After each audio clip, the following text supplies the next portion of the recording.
இன்றைக்கு சென்னை மாநகராட்சியில் இருக்கக்கூடிய இந்து பகுதியில் வாழக்கூடிய மக்களும் வந்து மெரினா கடற்கரையில் வந்து சனி ஞாயிறுல வந்து தங்களோட குடும்பத்துடன் வந்து இணைந்து இங்கு பொழுதுபோக்கக்கூடிய ஒரு நல்ல இடமாக இயற்கை நமக்கு அமைத்து கொண்டிருக்கிறது.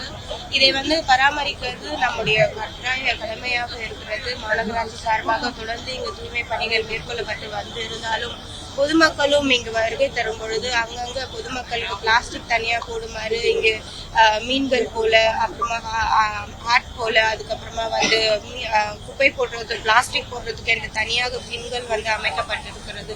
ஸோ அந்த மாதிரி பின்கள்ல வந்து பிளாஸ்டிக்ல பொருட்களை வந்து போடுமாறு அறிவிக்கிறோம். அதே போல மற்ற குப்பைகளெல்லாம் வந்து போடுவதற்காக தனியாக பின் வந்து வைக்கப்பட்டிருக்கிறது. அந்த பகுதிகளில் வந்து அந்த குப்பைகளை போடுமாறு தொடர்ந்து அறிவுறுத்துறோம்.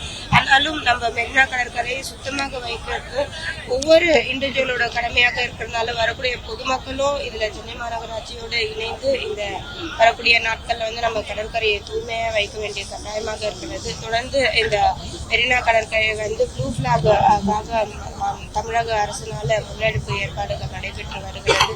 ஸோ அதற்காகவும் இப்பகுதிகளில் வந்து அந்த ப்ளூ பிளாக் நமக்கு கிடைக்கணும்னா அது சில கிரைட்டீரியா கண்டிஷன்ஸ் தான் இருக்கு. ஸோ அந்த கண்டிஷனுக்கு ஏற்பாடு போல நம்ம தொடர்ந்து மாநகராட்சி சார்பாக இந்த பணிகள் நடைபெற்று